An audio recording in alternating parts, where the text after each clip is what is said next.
네, 국내 코로나19 신규 확진자가 다시 60명대로 늘었습니다. 수도권과 광주를 중심으로 추가 확진자가 나오고 있습니다. 해외에서 유입된 신규 확진자 수는 석 달여 만에 가장 많았는데요. 보도국 연결하겠습니다. 김장현 기자 전해주시죠.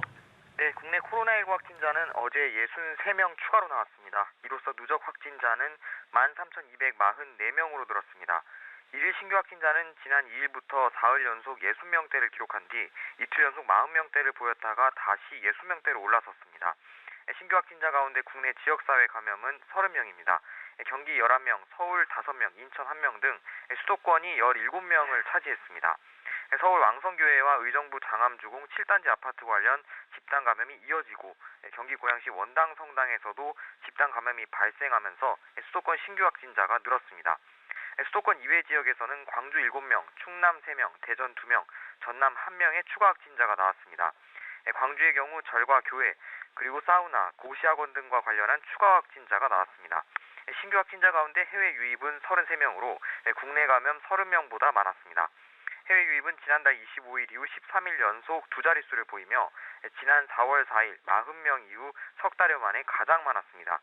신규 해외 유입 확진자 가운데 11명은 입국 검역 단계에서 확진 판정을 받았습니다. 나머지 22명은 입국 후 격리 중에 확진됐습니다. 완치돼 격리 해제된 확진자는 56명 늘어 모두 11,970명이 됐고 완치율은 90.4%로 집계됐습니다. 사망자는 어제 한 명도 발생하지 않아 누적 285명을 유지했습니다. 네, 정부가 교회 소모임을 통한 집단 감염이 잇따라 발생하면서 소모임 금지 등 방역 대책을 내놨다고요? 네, 그렇습니다. 모레 오후 6시부터는 교회에서 정규 예배가 아닌 소모임, 행사, 단체 식사 제공 등이 금지됩니다. 또 마스크 착용, 좌석 간격 유지뿐 아니라 QR코드 기반의 전자출입 명부를 도입하거나 이용자의 성명, 전화번호 등을 적은 수기 명부를 작성해야 합니다. 김강익 중앙재난안전대책본부 1총괄 주정관은 오늘 정례 브리핑에서 교회 소모임을 통한 집단 감염이 수도권과 호남권 등에서 반복되고 있다며 이 같은 대책을 발표했습니다.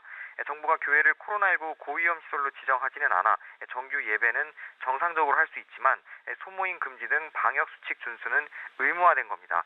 만약 방역 수칙을 위반할 경우 교회 시설 책임자나 이용자에게 300만 원 이하의 벌금이 부과되고 집합 금지 조치가 내려질 수 있습니다. 지금까지 보도국에서 전해드렸습니다.